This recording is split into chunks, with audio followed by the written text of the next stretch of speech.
Love it that we're back. We back. We are back. Terry is back. Yes. I'm excited to be back. I'm grateful to be back. Your resume has went up since It's you last changed a little came bit. back. Yeah, you added a few things to that. It's pretty awesome.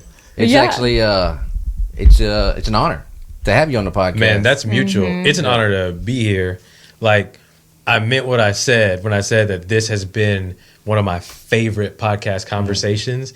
I love the way you guys do everything in just such smooth, seamless professionalism. And I think that you might not hear this about yourselves often because you're in the work of doing it. Right. But you do it different and you do it better than most people do it. The way that you engage and the questions you ask, it's special, right? So humbly, when I finished working on the book and started working with a publisher, you know, there's conversations about, well, you got to get the word out there and you got to every podcast possible. And where I pushed back was like, hey, respectfully, like, I want to talk to the people that I actually love and trust and enjoy connecting with, right? And so being here with you guys on Rooted and Rising means a lot to me. This has been my day. Thank you. I know. Awesome. I appreciate that because it's been, you know, it's always a journey for us as well, as you kind of mentioned. It's like I'm so thankful for Rocky and like the accountability. Yeah. So he told me the other day, he was like, hey, I need you to like call me out whenever if you're feeling a type of way, like communicate with me. And I'm like, you're right. You're right. You know, it's just having that person that you can just hold accountable. And so we're growing. Yeah. We're going. And luckily Can't take it personal. Yeah. But it's a shouldn't take it partnership. personal. No, that's the part of growth. The constructive, being constructive with your words and what comes with it. But no, so anyways, we appreciate that a lot, tremendously. No doubt. More than you think. Yeah, so the things that have been added to your resume: TEDx speaker now. Yeah. Published author. Life in Rhythm. Such a beautiful book cover. It is. And then thank you. I was listening to Running with James podcast. Shout out James. Yeah. I saw what you were talking about, this tree, what it meant. Yeah. We got to go more in depth about that one. For sure. Also, shout out to our run coach on here, too. He is. Yeah. He gave me a shout out, which is awesome. And then you brought these books today, which I already had got one. Man, so kind of you to support. But hey, I had to gift you something. For sure. No, thank you. So I'm bringing up this book. It's called Greatness by David Cook. Okay. I need to check this out. The way I got this book was because I was at a half-price bookstore. And there was I was just going through it. I saw this book was $100. Wow. What? I was like, there's no way I'm about to buy a book for $100. Yeah. And Better be then some greatness in that book, huh? And I open up and there's a letter in here. It's to some guy. It's from David. Wow. Signed. And he goes, this book, I made it expensive for a reason because this is an investment to yourself, for yourself. And then once you get done reading it, pass it along. So the dude put it at a half-price bookstore. What? And it felt like greatness was calling me when I picked it up. I was like, man, this is amazing. I'm never getting rid of it. I'm sorry. That's but a no, I have story. to at one point. But this is pretty cool. Yeah. When I see this, when I got mine, I was like, it reminded me of it, like almost immediately. Wow, Yeah, no way. It reminded me That's of it. so kind of you. And so I do feel when you purchase this book, whoever purchases it, when y'all do purchase it, give it. Man. Gift it to the next person. Yeah. Or buy them one if it impacts your life. Because you awesome. talked about how you want to read this book slowly. Yeah. It's not a quick, it's a Sip slow burn. and savor it Yeah. like a good cup of coffee. Yes. Yeah. So, and that's with every book that actually helps you. Yeah. It should be because I see there's journal entries in here. Yes. You're a part of the book. Very Yeah. intentional. Co-creation. Yeah, you if you're become an going to author, consume too. it, you got to also create. Yeah. Absolutely. Yeah. But no royalties. But no, those are my favorite. Like my pastor did a book like that, and this is my favorite kind of when you get the answer back. Yeah. You're part of it. It's Yeah. not just I'm gonna read it and I'm go on my life. Because it's so easy to just read it and forget it, right? But when you sit with it, Absolutely. when I'm taking in this one chapter, I'm going to pause, I'm going to process it, I'm going to reflect mindfully on this. Now you're going through that whole day. Your ordinary average day, your bad day, your highlight reel day, whatever kind of day you're going into, you're like, hey, I reflected on gratitude this morning. That's that thing that's going to keep popping up as I go through this day. And now you have these marked moments that you can carry with you from the book. And then the principles they're here. Yes. You know what I'm saying? Written on the tablet of your heart, I like to say. Amen. Yeah. Amen. Literally. Amen. And but this guy was also a sports psychology coach. No way. Yeah. He That's was the so Spurs. cool. He was with the Spurs. Okay. He talked about helping goodness. out Tim Okay. Duncan with his free throws when he That's started going on amazing. a rut. This is a great book. So yeah, and so you're already on the same. You pretty much got the same resume. So that's why it feels like an honor for real that you're here. And I heard you on James' podcast, Yeah. and then reading. I didn't know you had a Substack, Yeah. so I got to read that. Those are pretty cool, and hearing you on also that's like another author type of thing. Is you're still writing? I love Substack. My pastor Yeah. has one, so That's dope. when I saw you on, I was like, I'm gonna subscribe. Yeah. This is awesome. But you do so many things, and you're doing so many things, and it's like at some point people were like, oh, they're gonna break. You have been consistently the same person time and time and time and time and time appreciate again. that. It's awesome. Like hearing you on that podcast, because I heard you on the Grace and Gratitude. Yeah. I heard that when you first came out. I was like, Yeah. that's Terry. Amazing. And then when the Laugh and Rhythm was the last one, Terry. I was Yeah. like, this is awesome. You talked about your TEDx moment, how you were sick the morning of Yeah, the it was night wild. Yeah. before, which is like scary Yeah. because it's Yeah. a huge moment. You've been waiting for. Yeah, and then all of a sudden, everyone around you is sick. You have a cough. Yeah. That journey was unreal. They call it the flu game on the podcast. Flu game. That's Flu right. game. Yeah. So I had applied for the TEDx talk. And then, it's one of those things you apply to it. You don't expect to hear back really. On average, there's 1,800 applicants per TEDx event. Wow, okay. They can only take 12 to 16 speakers. You kind of already know, right? Right. It's like, You're oh, yeah, my prepared. mama said I can talk good, but that doesn't mean that I'm TEDx good. And so 4 months go by and I've heard nothing. So I'm like, all right, it's time to move on with life, Okay. Cool. Yeah. Feelings aren't even hurt. Not Yeah. even offended. Makes total sense. They've probably selected somebody else. I wake up one day to a congrats semifinalist email. I'm like, oh, shoot. We in this thing, right? As a semifinalist, you're in there with 600 people. And then there's a new round of 154 people. Like it's constantly. Yeah. And so, all the imposter syndrome and your all the feelings you felt when it felt like it was an impossibility begin to resurface when you realize it's possible, but it's hard. Yes. And so it's like anything in life. It's like racing high rocks. Yeah. It's like going through your faith journey, but then experiencing hardships in life. There are so many things where I can lean into a hard thing to achieve a good thing, but will I ever see that good thing come to be? And so then it finally comes. I get the TEDx talk and I get the flu right before the TEDx talk. And I'm like, I don't know. But it was so cool though, because it was a refining moment where I knew, I don't know how to explain it to you. I'm not trying to sound like, I'm some guru and have all the answers. Something in me though knew, like this is one of those God wink moments where I've been assigned this challenge so that I can show myself that I'm destined for it. I'm ready for it. This is what I was born to do. Yeah. You know what I mean? Yep. Yeah. And so I'm so grateful for it in hindsight. Now, would I choose that road again? No. I would have loved to have a more convenient Of course. prep process. But I love the fact that right before I go out on stage, I'm in a hallway backstage coughing like crazy. And the curator, like the head organizer of TEDx, is looking at me with concern. Like, I don't know if we can have this guy go out there. And then somebody else backstage is like, yo, I just saw Beyonce's dad is in the audience. I have a lot of information to filter out and pressure I'm feeling. Yeah. But there was something in me that just knew, you know what?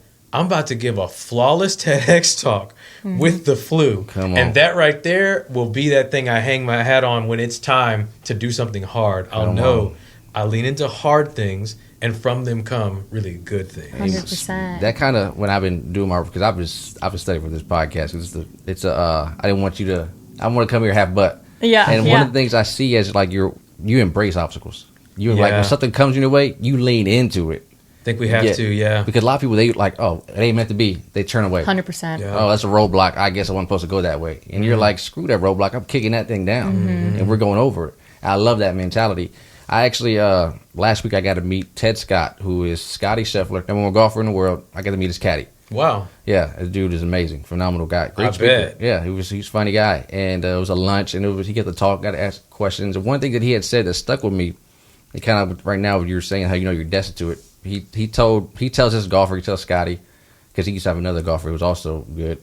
He tells him the thing every single time: pick a target, commit to it, and accept the consequence. And see that part, right? We all want to say, set a goal and crush it. Yeah. I love that. As soon as you said you talked to somebody's caddy, I was like, oh, this is about to be so real, right?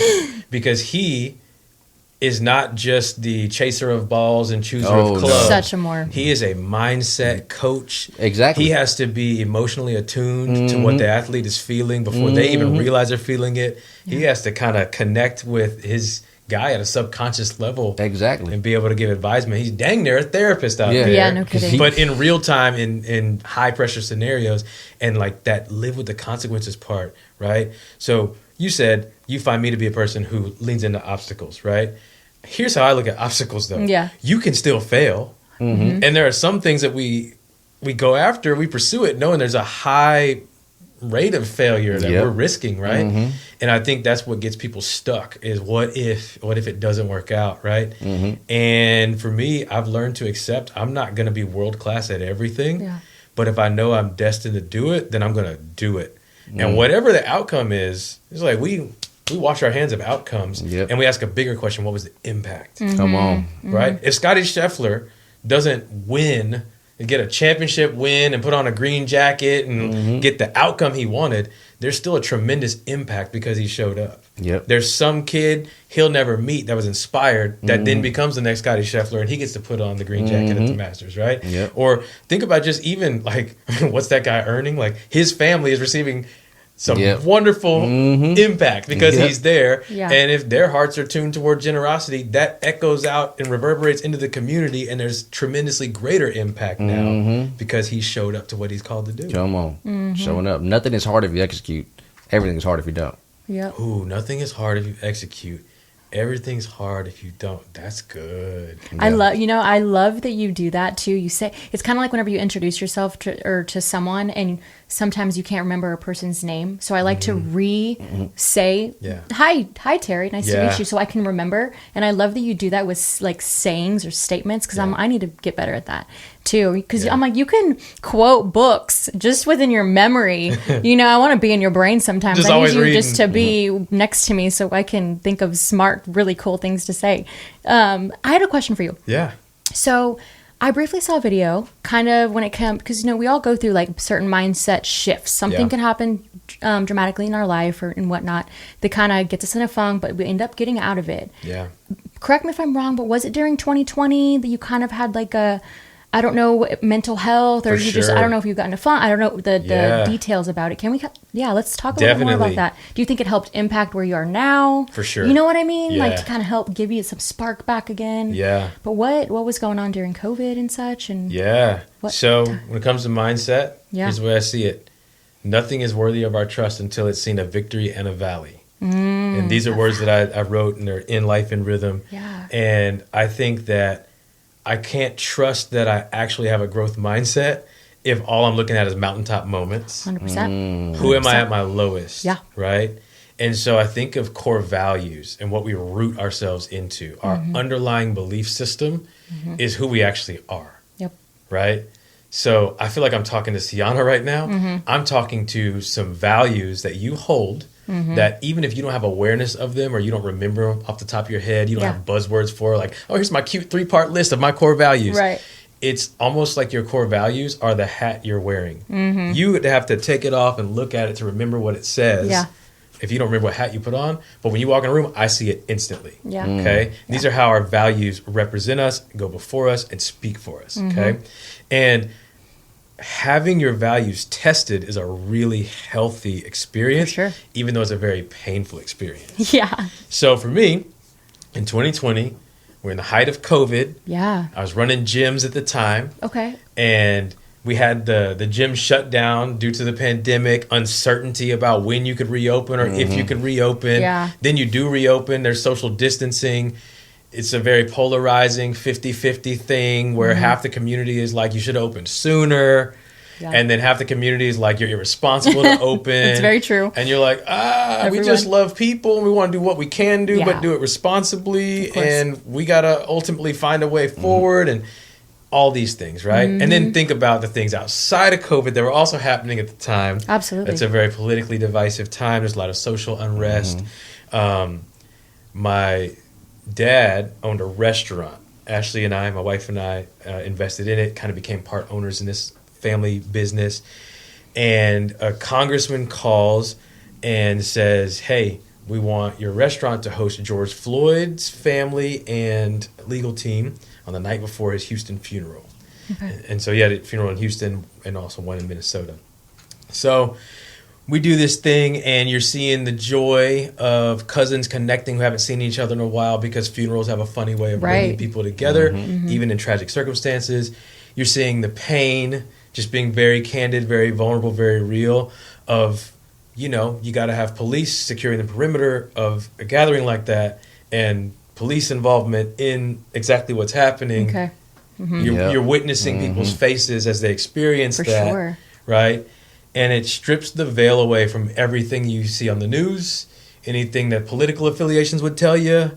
It takes away all biases, and all you are is a human experiencing humanity. Yeah. And then my family looks to me and says, what you would imagine they would say, hey, you're the speaker. You got to get out there and like talk to the media and, you know, give them what they want, but also tell them to get out of here because we want to have a protected place of peace for this family. Very much, yeah. All these things are happening in 2020, and I find myself experiencing depression. Okay. But I'm a person known for my smile and 100%. joy. And so energy, everything. It's a very foreign feeling to me, and I didn't recognize it immediately. And it's my wife who brings it to my attention. Okay. And she's like, hey, I think you should really like consider like looking into this. And I'm like, oh shoot, if I go down that rabbit hole, it's deep. And I'm gonna learn some new things that probably are not gonna be comfortable. For sure. So I'm in this big mental health battle, and I remember having the feeling of, I wish I could just get away. I wish I could go to California. I want to see the ocean. I want to be in the mountains. Here's the thing, though. When we have escapism, wherever you go, there you are. I could have gone on a fire vacation, and I would have woken up if the mindset doesn't change. Yeah, you don't leave your problems behind.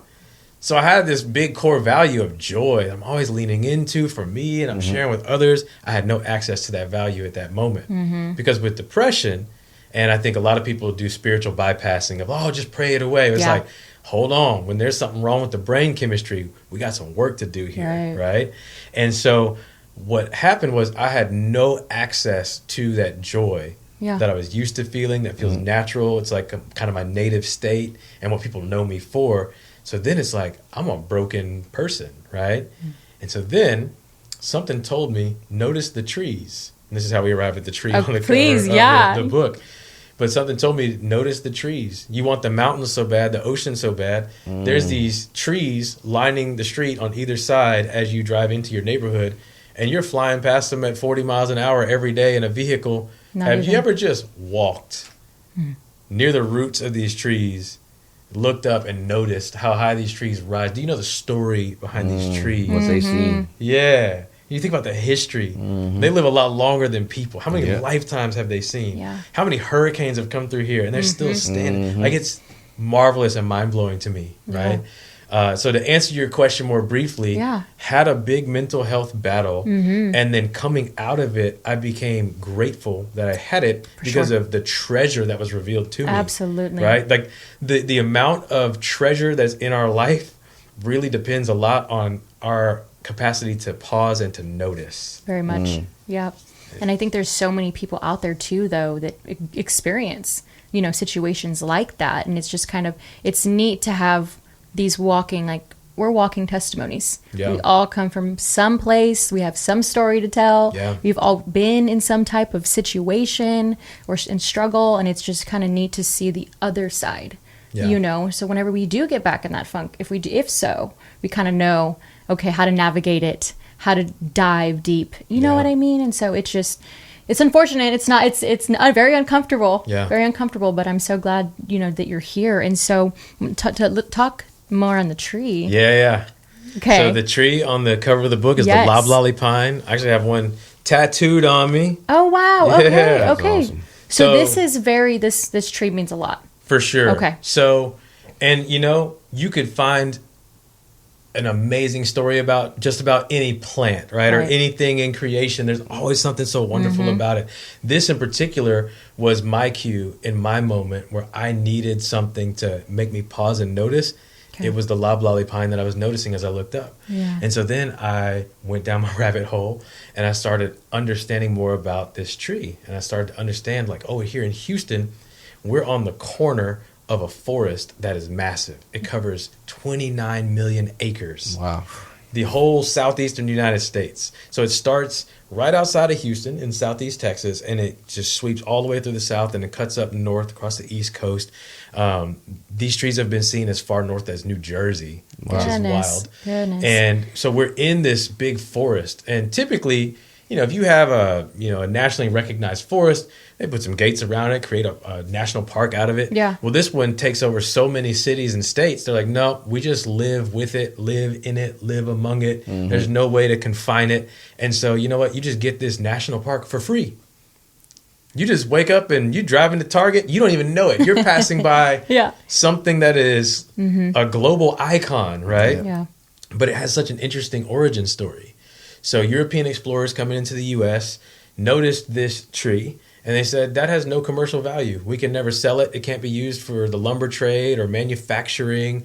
It's worthless. Okay. And they also noticed it only grows in the mud. So I'd argue maybe they were a little bit lazy. They're like, no, we're not dealing with the mud for that tree that we can't use. Mm-hmm. And they called it loblolly, which at that time was a very derogatory term, which means relegated to the mud. Okay. Like, that's just that old mud duck of a tree. We don't fool with it. Useless. Push to the side. Right? Useless. Here's the interesting thing about the loblolly, though. Its seed does not compete with the seed of any other tree. Because where other trees would say, mud, icky, the seed of the loblolly says that soil is perpetually moisturized. That soil is going to be more nutrient dense. That soil is going to help me so that when I go through seasons of drought in the southeast United States, which we know gets hot, 100%. It's still going to be able to extract moisture from the soil from rains past. It understands stewardship. That soil understands long haul provision. And so the seed would be planted, and then it ended up becoming the highest rising geographical feature in any land it touches. Grows to 110 feet tall. Wild. Then there would be an argument of, what if you're in a mountainous region? There's no way there's trees taller than a mountain. Crazy thing is, these seeds have found their way into muddy regions in mountainous areas. So in North Carolina, boom, on top of mountains, you got loblolly pines. So it's quite literally the highest rising feature in any land it touches. But it was that thing that was relegated to the mud. It's useless. Now let's talk about the commercial value of it. They were wrong. Wooden tables, many of them were made from the loblolly pine.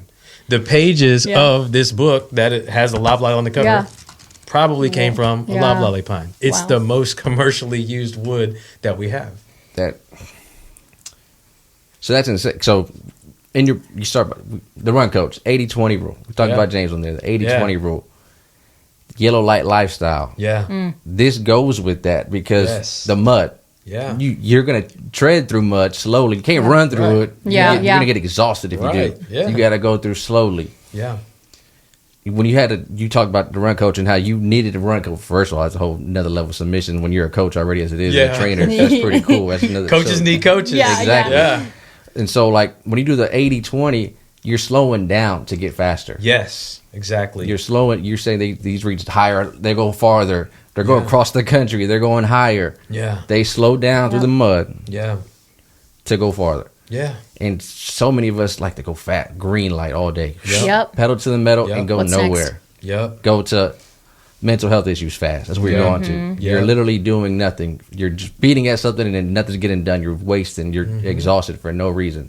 There's no workout unless you're throwing up at the end of it. Yeah. There's no good workout. The burnout. Yeah. But with this 80-20, yellow light, like the slowing down to catch up, to get faster is you have to really get that paradigm shift to even comprehend that. For sure. So when it comes to I don't want to spoil the book at all. Where is that? So how do you tell like a CEO or someone on top of a head corporation to tell their employees 80-20? Yeah. Don't go balls to the wall. Don't go. It's actually a beautiful question because I kid you not, right before coming here, I had a meeting with a CEO of a company I do executive neuroscience coaching with. And this is the conversation we're in. Life in rhythm. Hey, let's talk about having a rhythmic pace. You can't just go, go, go. You got to, at some point, acknowledge that there's a rhythm between rigor and rest, right? So I got on the call with this CEO today, and I'm like, man, you look fresh. How was your weekend? He's like, I took a couple of days off last week for the first time in a long time. It feels so good.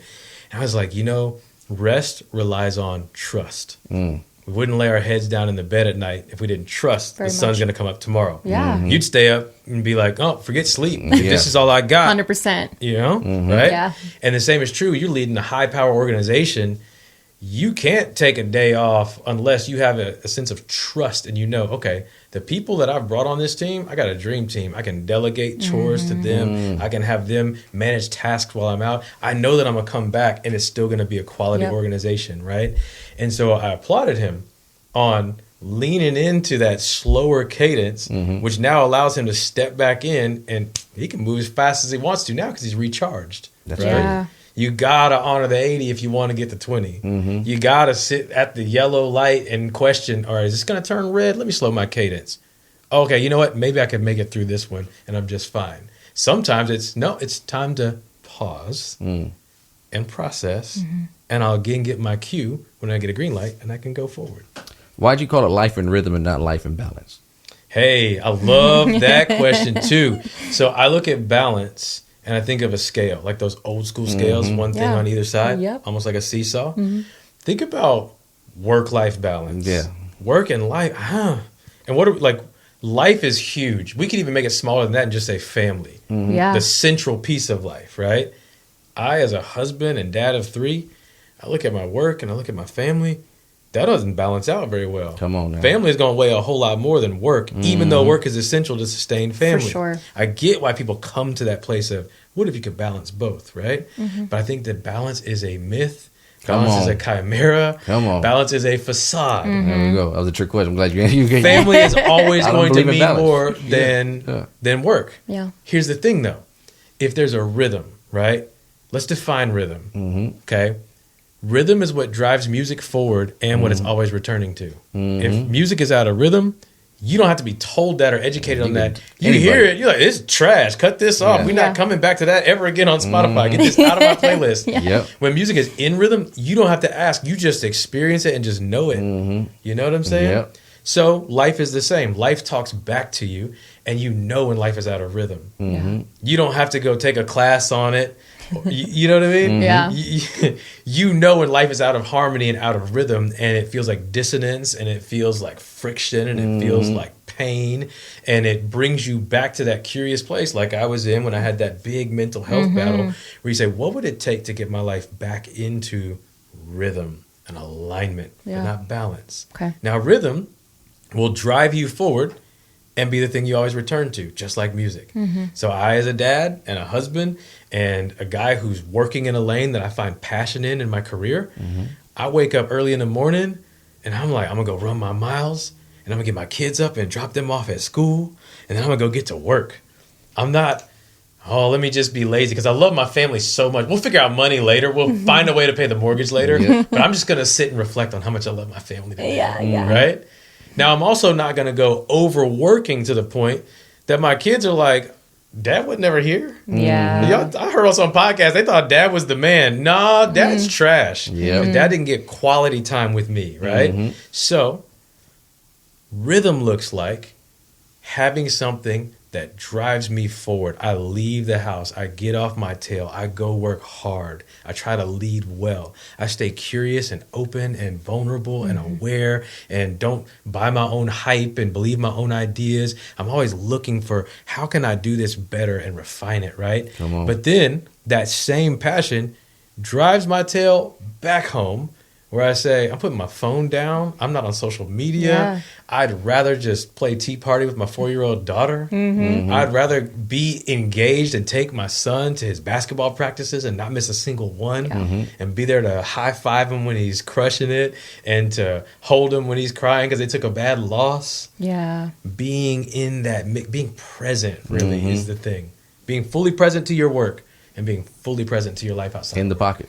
Stay in the pocket. Yeah. Yeah. I like that. Because I asked that because like when you were talking about the CEOs, it sounded like rhythm. Now I understood. It clicked in my head why you called it life and rhythm, and not life and balance. Yeah. Because we see like elite athletes, you can tell they do a work-life balance because you, like you said, family.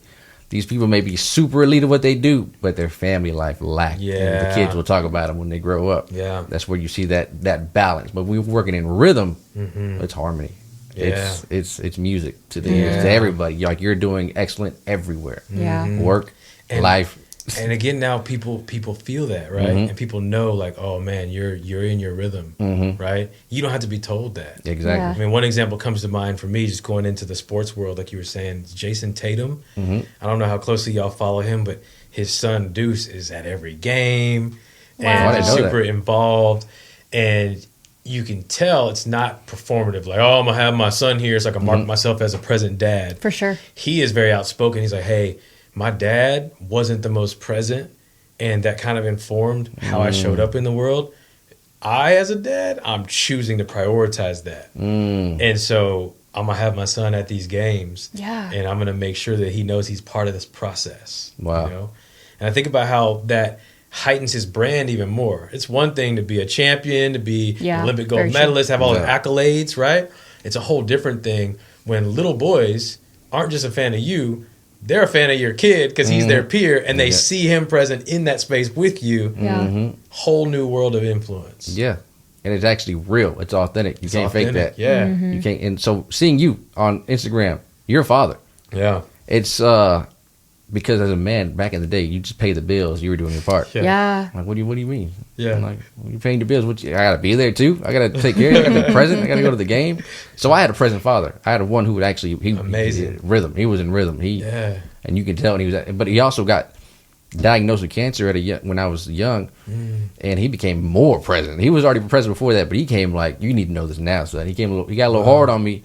But after he passed, started realizing, oh, like, you were trying to steal me stuff before you gone. Like, you were trying to teach me stuff before you left. That's beautiful, man. But that's what fathers do. Yeah. Parents do. Like, there's like both parents weigh a lot. Like their weight for a child. All they want is your presence. Yeah. Yeah. They don't care where you're at, where you're living at, how big your house, until they get older and they start thinking, I need a bigger house. But when they're young, like my daughter's 3, like she does not care how much money we have. She don't care where she lives at. She don't care about none of that. She just wants me there. Yeah. Dada, can you play with me? Can you play with me? Oh my gosh. It's the cutest thing. Yeah. And every single time, like, yep, all right, okay. Because she ain't going to be asking me that much longer. Yeah. 100%. She's not going to be asked. And I got to be there for her now.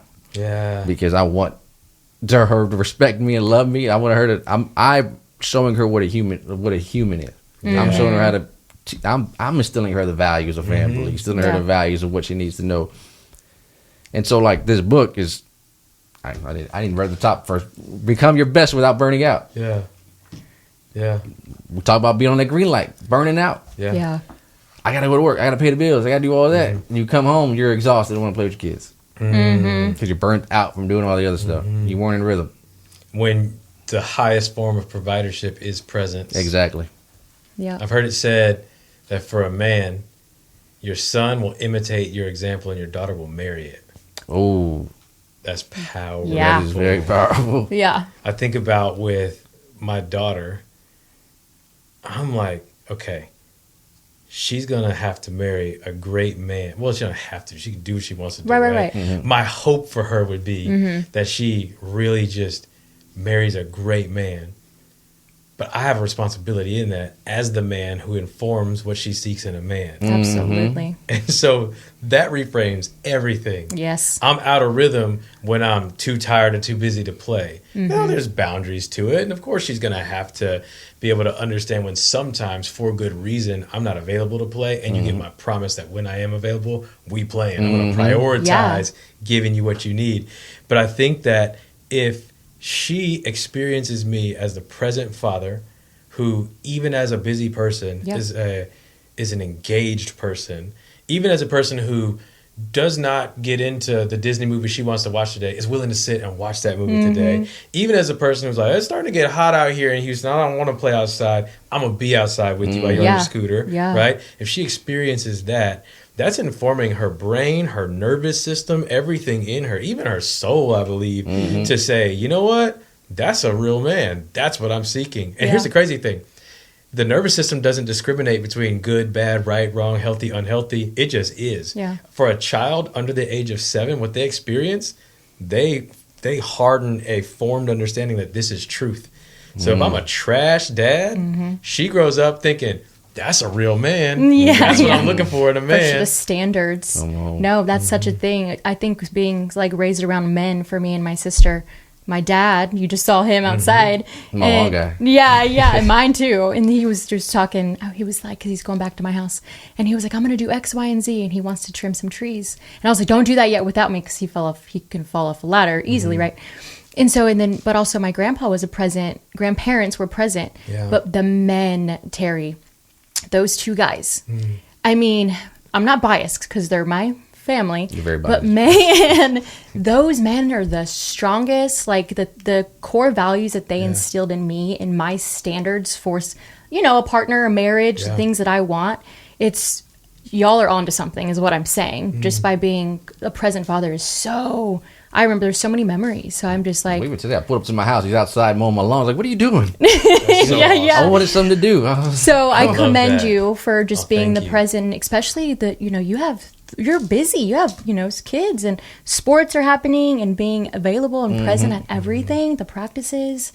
It's just, they see that. We see that. And so I couldn't live with myself if I was not present Yeah. at home. I'm in it. Absolutely. School drop off, school pickup, get you to practice, Yep. And shout out to my wife as well. They have an amazing absolutely. mommy. I was going to say, but- y'all have a great just foundation, Your that kids y'all have are a great building. foundation. What do they think you do for work? It's funny. Good question. They know exactly what I do. Okay. So my oldest son, he's in 3rd grade. So he's hilarious. He's like, hey, we had lab today at school, and we looked you up on Instagram. That's awesome. And then our middle kiddo, my second son, one day he was like, man, I went to school. He's like, I told all my classmates they all need to get life and rhythm.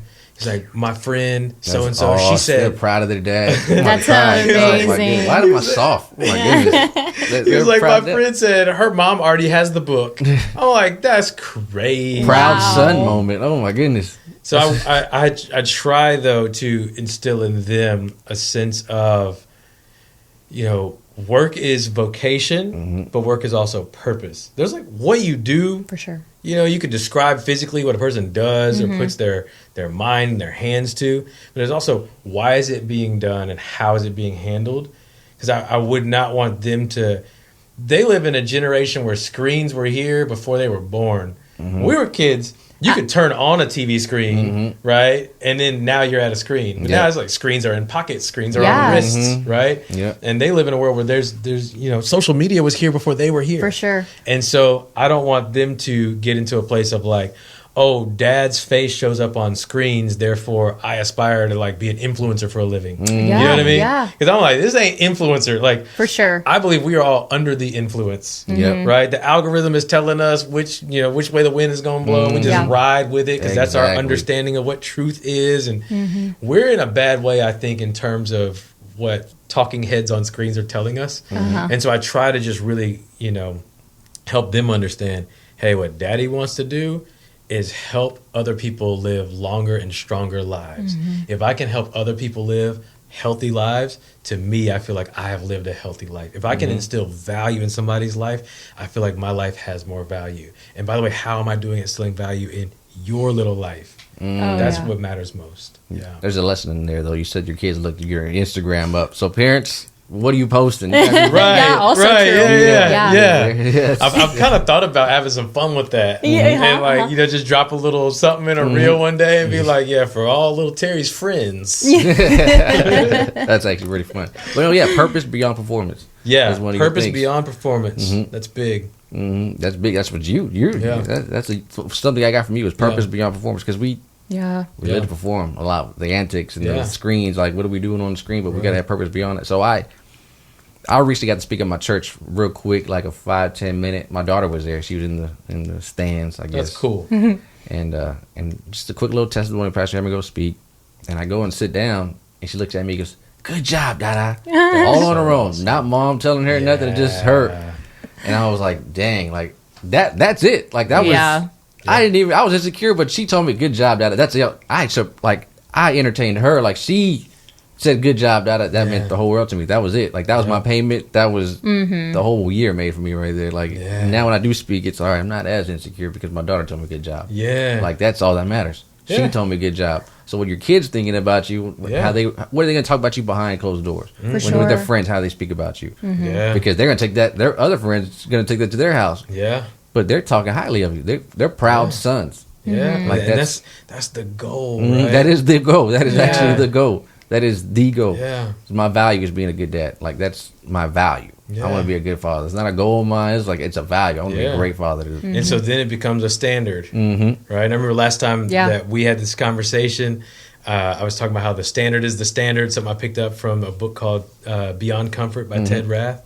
But basically, the standard is not something you strive to live up to. It's something you refuse to live beneath. So when I hear you talk about that, you're essentially saying, my core values are core standards. They're hardwired in, and I'm not compromising that. No non-negotiable. Yeah, it's a non-negotiable. Yeah, non-negotiable. Kobe Bryant said, stop negotiating with yourself. Ooh, okay. Yeah, he also said, get over yourself. Yeah, golly, I need a book. I need a Kobe Bryant book. His estate needs to put out a book. Mama mentality. kidding. They don't even need to write chapters around it and make it pretty. Turn a page, get a quote. Yeah. Turn a page, get a quote. Yeah. He had so many. He had this one where he said something like, and I hope I don't butcher this, something like, whether I make or miss the next shot is inconsequential because I live in an infinite groove and I resolve to shoot again. That's a bar. Think about that outside of just shooting a basketball. Life in rhythm. Yeah. If you're willing to accept the consequences, right? Like Scotty Scheffler's caddy said to you, you aim for the goal, you're willing to do the work, and it's like, oh, okay, that was my consequence. Didn't get this one. God bless whoever is competing with me because I'm coming again. I'm in the groove. And in this next one, y'all watch out. I'm in a groove. I'm in rhythm. Yeah. You know what I'm saying? Dang, that's phenomenal. An infinite groove.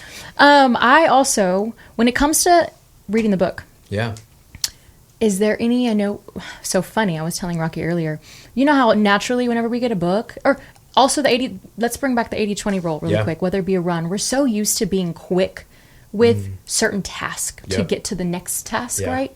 So when it comes to reading, me, naturally, I'm like, oh, because I love like inspirational books. It's just something self-help, self-growth, all those things. Naturally, I always want to be quick with it because what's the next one, right? It motivates me in certain ways, and I take things with what's in them. Do you have a certain type of to give the audience a structure? How should we go? How should we dive into this? Someone not being intentional, not being so quick. Let's be present in it. What would you suggest?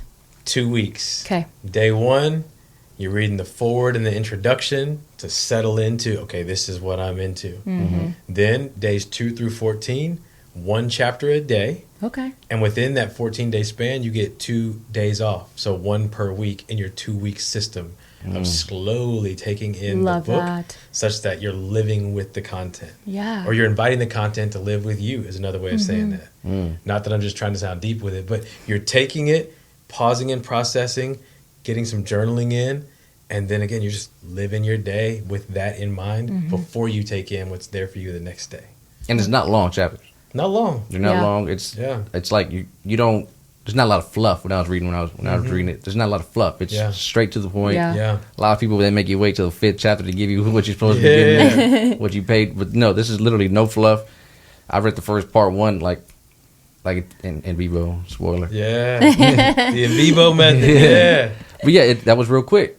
Yeah, and you simmer on it the rest of the day, or you can at the end of the day and then simmer on it. For the night, for the evening, because we're gonna read no matter what on social media. We read, we scroll, we're doing scrolling, and I need to delete TikTok because it got me last night. That's the worst thing I've done recently was download that.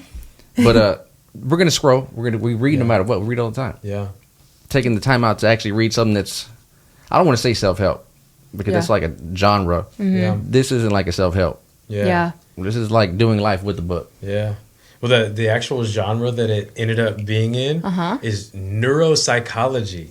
Wow. Doesn't that sound nerdy? Absolutely. Yes. No. Dr. Terry Williams. It ended up being the #1 new release in Amazon's neuropsychology category.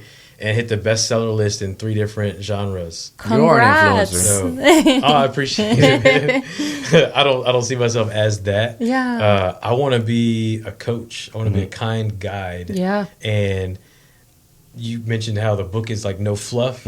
That's intentional. I don't want people wasting. Well, I don't want to say wasting either. I don't want people exhausting all of their mental energy on just getting through a heady and heavy textbook of a read.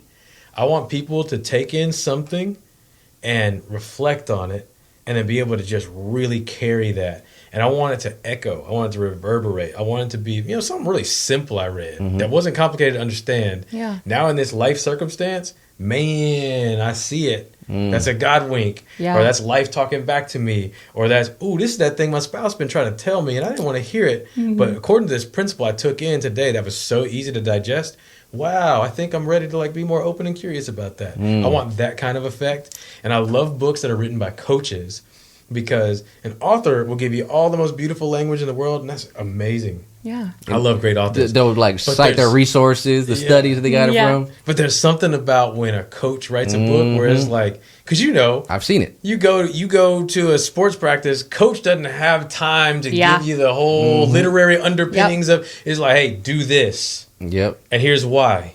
And come talk to me after you've done it, because I'm going to teach you something. Yeah. And that's what I want people to experience with the book. Because a lot of people are the same. If you just take away the politics, take away anything that you feel like is setting you apart, we're all alike. Yeah. We're all a lot alike. We're all stuck in this human experience. Yeah. Coaches hear the same excuses over and over, the same things over and over.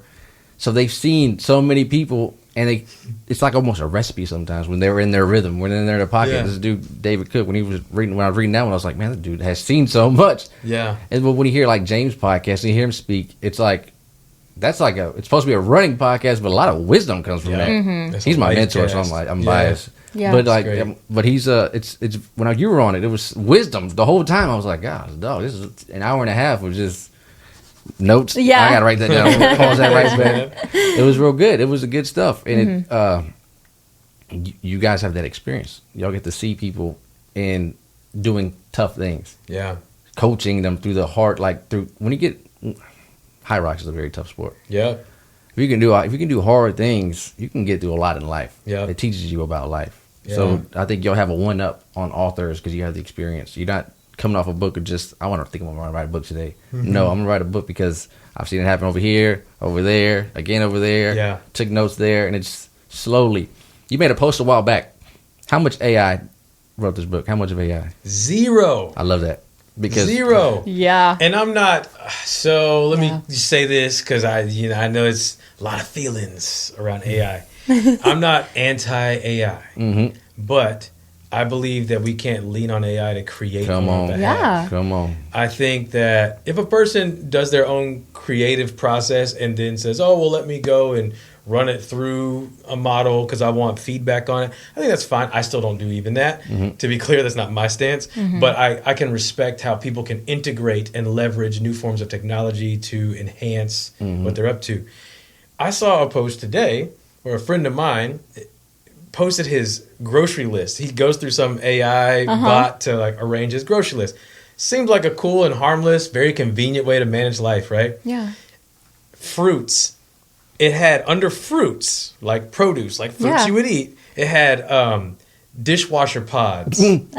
But that made it into the fruit section. And so he made this joke hey, in case we're wondering if we should trust AI with our groceries, you know what I'm saying? I'm looking for recipes, but let me know what to cook before these dishwasher pods aren't fresh anymore. You know what I mean? I just think that there's so much room for error with it. I think that there's proven cases of confirmation bias.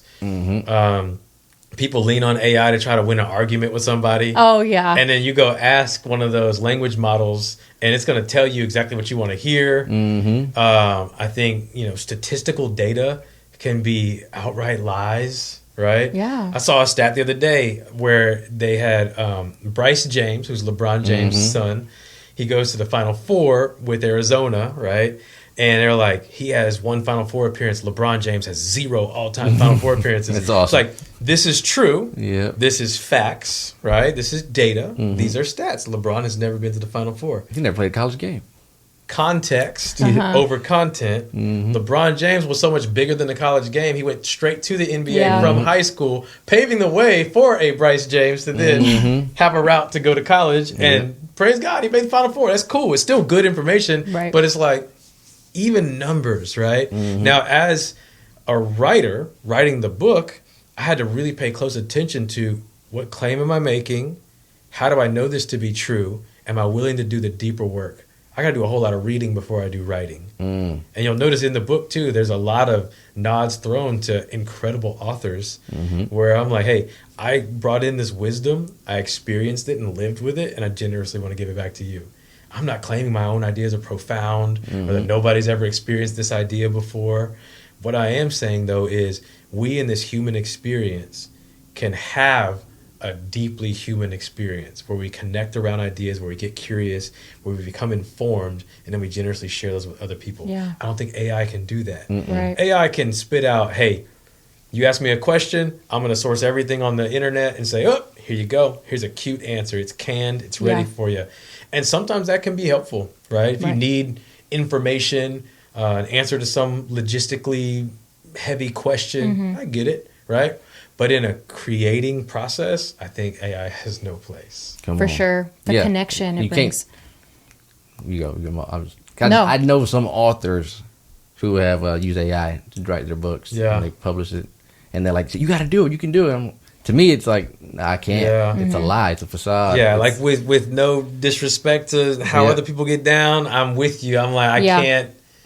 I can't put my name on it then. You know what I'm saying? Like, this book was written by ChatGPT. You know what I'm saying? Yeah. Like, you might as well just keep it 100. You might as well say, I used AI to, you know what I'm saying? You can't say, I sat and lived this and wrote this, you know?